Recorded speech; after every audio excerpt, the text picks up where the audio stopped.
Hai, salam jumpa kembali bersama saya Yanci Gigliola. Kali ini kita bawa mitosis. Mitosis merupakan pembelahan sel melalui tahap-tahap profase, metafase, anafase, dan telofase. Di mana tujuannya adalah untuk pertumbuhan dan regenerasi yang menghasilkan dua sel anak yang identik dengan induk semula. Mitosis ini hanya terjadi sekali dan hanya berlangsung selama somatisasi atau pembentukan tubuh, menghasilkan dua sel anak identik yang memiliki distribusi organela dan komponen sel yang nyaris sama. Pembelahan mitosis biasanya terjadi pada sel-sel seperti sel eukariotik karena sel ini memiliki organela yang dibutuhkan oleh mitosis seperti inti sel, membran sel, dan mitokondria. Ciri-ciri pembelahan mitosis. Pertama, berlangsung di sel tubuh atau sel somatis. Yang kedua, menghasilkan dua sel anakan yang identik dengan inangnya atau induknya. Ketiga, terdiri dari 4 fase pembelahan, yaitu profase, metafase, anafase, dan telofase. Kemudian sel anakan memiliki jumlah kromosom yang sama dengan inangnya. Nah, pada usia muda dan dewasa dan tua, pembelahan ini terjadi secara terus-menerus karena dibutuhkan untuk proses perbaikan. Nah, ini gambaran daripada mitosis dalam sel di mana ada 4 fase. Tapi sebelumnya di sini ada G1, S, dan G2 yang merupakan bagian daripada interfase, di mana kalau dilihat di sini di bagian pembelahan yang sebenarnya di sini adalah profase, metafase, anafase, telofase. Nah, sementara kalau kita membicarakan tentang yang namanya interfase itu hanya untuk metabolisme. Nah, ini dia gambarannya. Apa sih sebenarnya interfase tersebut? Oke, kita perhatikan gambarnya. Di sini dijelaskan bahwa sel itu memiliki sentrosom, kemudian ada sentriolnya. Nah, sentrosom ini adalah bagian yang penting untuk proses pembelahan sel. Oke. Nah, fase G1 adalah fase pertumbuhan dan perkembangan sel. Ditandai dengan berkembangnya sitoplasma, cairan sel, organela sel, serta sintesa bahan-bahan yang akan digunakan, yaitu untuk fase S. Sementara fase S adalah fase replikasi atau duplikasi DNA yang digunakan sebagai materi genetik yang akan diturunkan kepada anakannya. Dan dilanjutkan untuk fase G2. Di fase G2, replikasi DNA telah selesai, sehingga terjadi peningkatan sintesa protein sebagai tahap akhir persiapan sel untuk melakukan profase.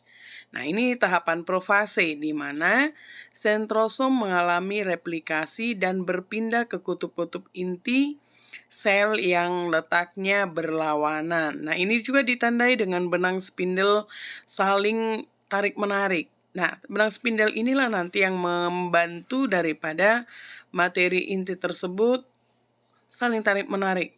Nah, ini kita bayangkan dengan balon yang sudah bulat, kita tarik dengan tangan kita, otomatis nanti balon ini kalau kita tarik semakin terus-menerus akan pecah. Seperti itu layaknya yang terjadi pada fase profase ini. Nah, akhirnya pada tahapan profase ini nanti seperti digambarkan, nukleolus itu akan hilang seiring dengan hilangnya membran inti sel. Seperti balon tadi akan meletus, kemudian dilanjutkan kepada fase metafase.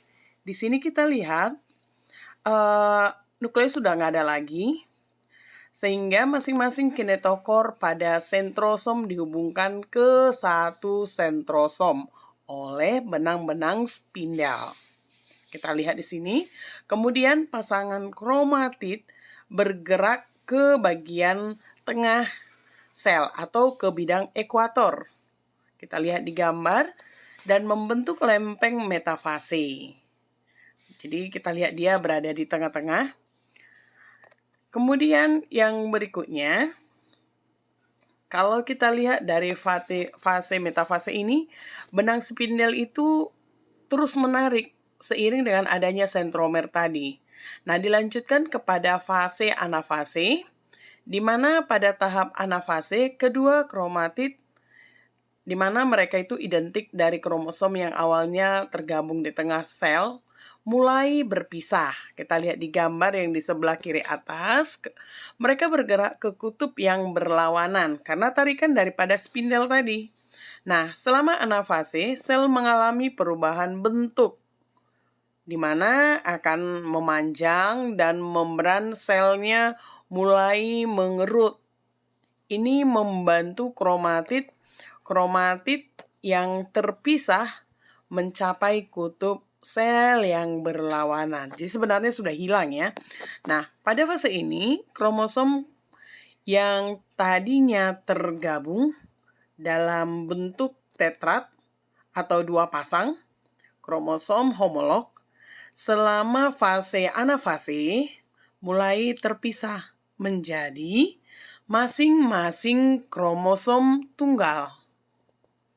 Nah, ini bisa kita lihat pada gambar di sebelah kanan bawah. Membran sel mulai mengalami penyempitan di tengah. Oke. Jadi kita harus ingat bahwa selama fase anafase ini, kromosom yang sudah berupa tetrak tadi pada bagian metafase, bentukan mulai daripada profase, itu akan mulai terpisah menjadi masing-masing kromosom tunggal.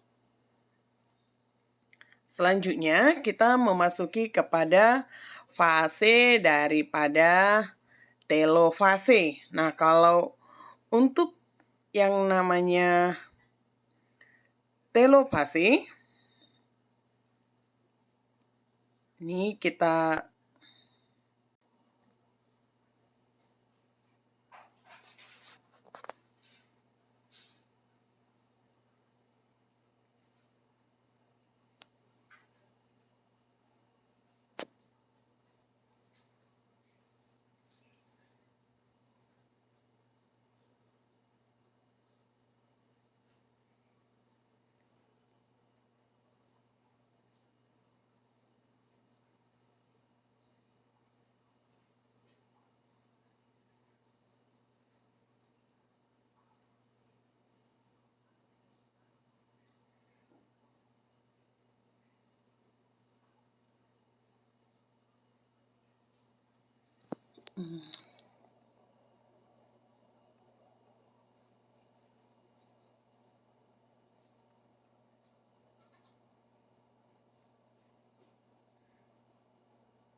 baik. Nah, sekarang kita masuk ke telofase, di mana pada bagian ini sudah mulai menjauh, di mana kromosom sudah memasuki pada kutub yang berlawanan.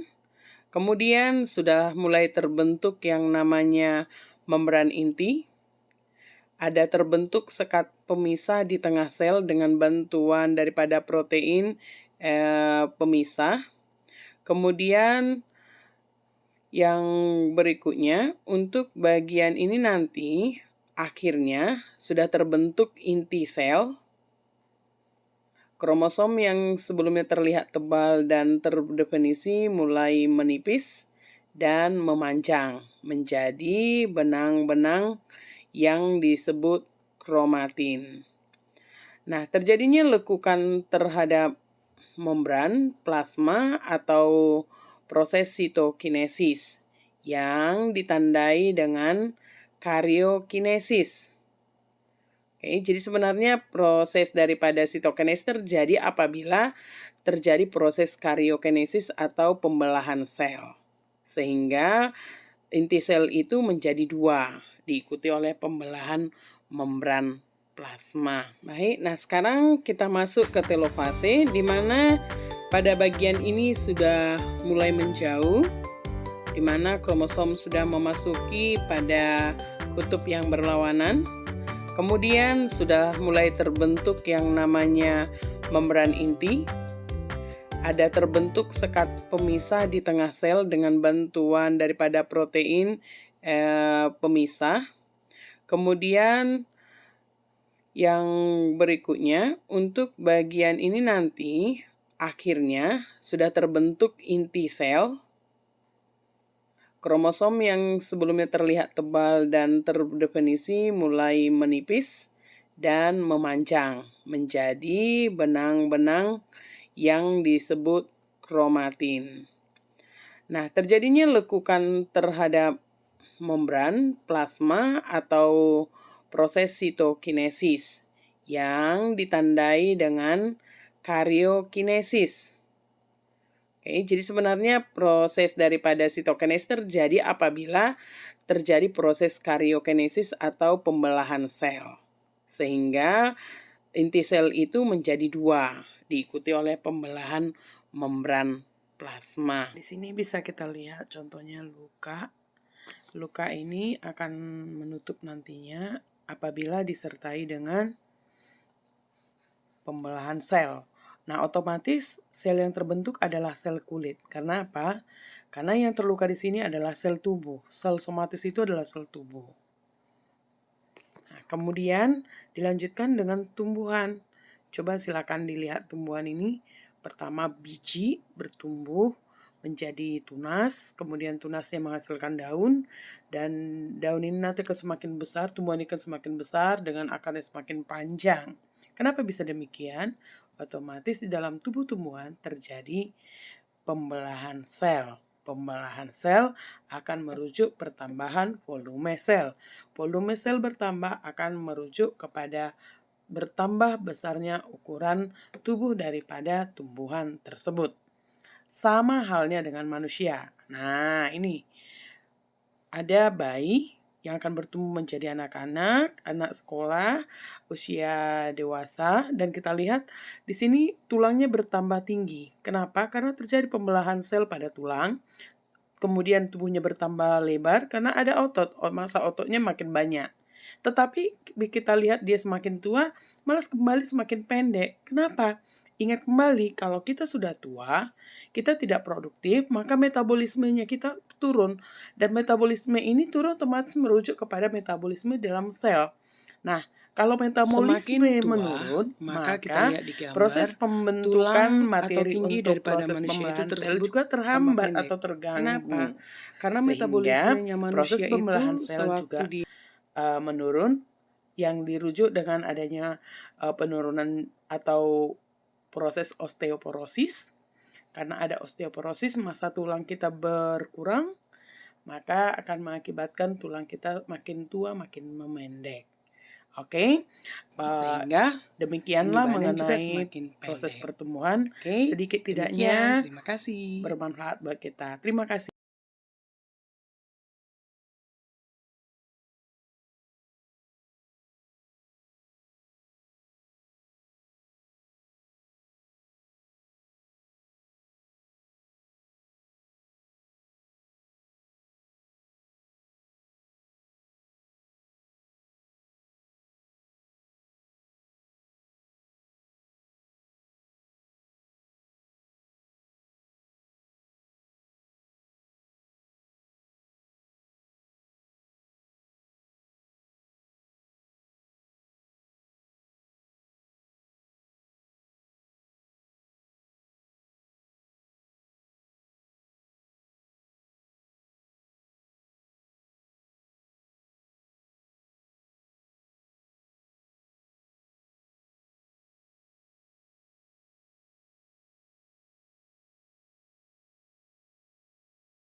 Nah, ini juga untuk manusia ya.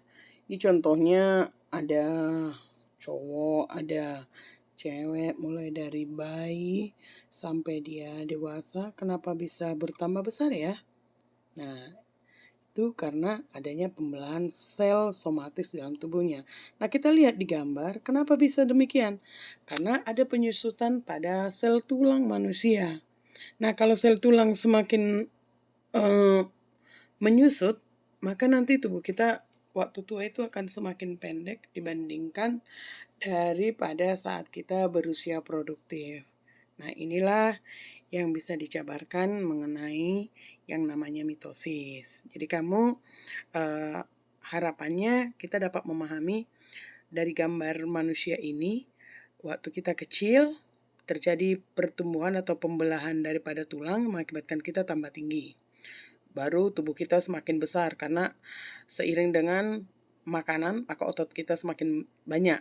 Nah, selanjutnya dia semakin tua, ini tubuh kita semakin pendek. Kenapa? Ini bisa dihubungkan dengan proses metabolisme di dalam tubuh, terutama dalam proses pembentukan tulang dan adanya pengeroposan. Nah, pengeroposan itu nanti akan mengurangi jumlah daripada tulang sel tulang di dalam tubuh kita yang akan mengakibatkan tulang itu semakin memendek. Oke, seperti itu aja. Terima kasih. Semoga sedikit banyak bisa diingat.